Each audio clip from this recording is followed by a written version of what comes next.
ఒక మధ్యతరగతి కుటుంబానికి చెందిన వాళ్ళకి వాళ్ళ సొంత ఇల్లు ఉండాలని ఒక కల ఉంటుంది. సో వాళ్ళ తాహతకి వాళ్ళు ఒక ఇల్లు అన్నా ఒక ల్యాండ్ అన్నా కొనుక్కోవాలంటే కనుక వాళ్ళు తీసుకోవాల్సిన స్టెప్స్ ఏంటి? ఫస్ట్ కామన్ మ్యాన్ ఏం చేస్తాడు, చిన్న ప్లాట్ కొనుక్కుంటే ట్రై చేస్తాడు. ఒక ప్లాట్ అంటే మన భూమిని ముక్కలు చేసి ప్లాట్స్ చేస్తాం. భూమిని ఎప్పుడు కూడా కొని ఉంచుకోవడం అనేది చాలా ఉత్తమమైన పద్ధతి. అది ఎలా కొనుక్కోవాలనేది సెకండ్ పాయింట్లో ఉంది. రెండోది బిల్డింగ్స్, మనం నివసించడానికి. జనరల్గా ఏమడుగుతాం, ఏం ఉద్యోగం చేస్తున్నాం, ఇల్లు ఉందా, సొంత ఇల్లు ఉందా, ఒక పెళ్లి చేసుకోవాలన్నా లేదా ఒక సెటిల్ అవ్వాలన్నా కూడా ఇవన్నీ కూడా కామన్ మనకి. సో ఇంత ప్రాసెస్లో మనం ఎక్స్ప్లోర్ చేస్తున్నప్పుడు డిఫరెంట్ రేట్లు కనబడుతుంటాయి, డిఫరెంట్ యాడ్స్ ఉంటాయి. మనం ఎక్కడ వెళ్ళాలి ఏంటి వెళ్ళాలనేది కొన్ని పాయింట్స్ ప్రిస్క్రైబ్ చేసుకుని పెట్టుకోవాలి. ఫస్ట్ మనం ఎక్కడ ఉద్యోగం చేస్తున్నాం, మన బడ్జెట్ ఎంత, ప్రస్తుతం మన దగ్గర ఎంత డౌన్ పేమెంట్ కట్టగలం, ఇవన్నీ కూడా మనం ఒక చార్ట్ ప్రిపేర్ చేసుకోవాలి. తర్వాత దాన్ని బట్టి లొకాలిటీ సెలెక్ట్ చేసుకోవాలి. సపోజ్ మనం 5,000 రూపాయల్లో ఎస్ఎఫ్టీ కొనుక్కోవాలనుకుందాం. 5,000 రూపాయల్లో ఎక్కడెక్కడ దొరుకుతుంది చూసుకోవాలి. అది ఎంత దూరం ఉందో మనం చేసే ఆఫీస్ కానీ చూసుకోవాలి. ఈ రెండు డిసైడ్ చేసిన తర్వాత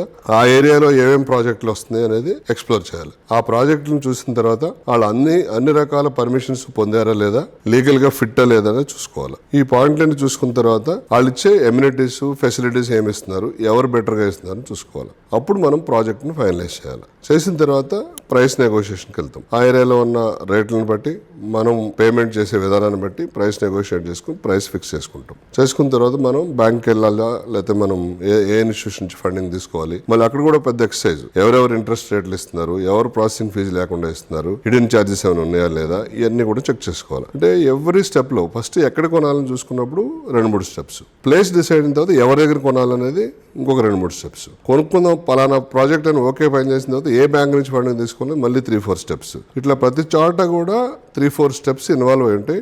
వాటన్నిటిని స్టెప్ బై స్టెప్ అనలైజ్ చేసుకుంటా చూసుకుంటా మనం డెసిషన్ తీసుకోవాలి.